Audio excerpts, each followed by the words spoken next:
নীল বৰণীয়া শিয়াল এখন হাবিত এটা ধূৰ্ত শিয়াল আছিল। শিয়ালটোৱে সদায় ধুবা এজনৰ ঘৰত সোমাই ৰাতি হলেই হাঁহ পাৰ চুৰ কৰি খায়। ধুবাৰ ঘৰৰ চোতালতে এটা ডাঙৰ চৰিয়া আছে। তাতে ধুবাই কাপোৰত দিবৰ বাবে নীল গুলি থয়। এদিন শিয়ালটোৱে হাঁহ কুকুৰা ধৰিবলৈ যাওঁতে সেই চৰিয়াটোত পৰিল।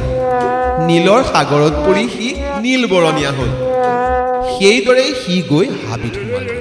হাবিত তাক আটায়ে দেখি বেৰি ধৰিলে।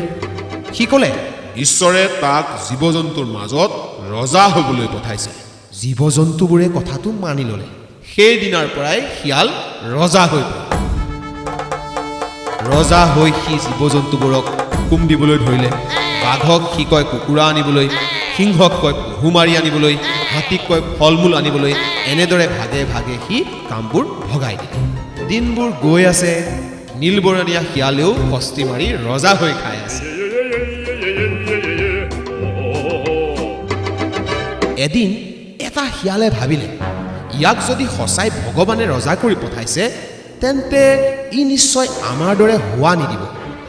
কথাটো সি লগৰবোৰক ক'লে। প্ৰমাণ চাবৰ বাবে সকলো শিয়ালে একেলগে হোৱা দিবলৈ ধৰিলে। শিয়াল ৰজাই ৰ'ব নোৱাৰি সকলো শিয়ালৰ লগত একেলগে হোৱা দিবলৈ ধৰিলে।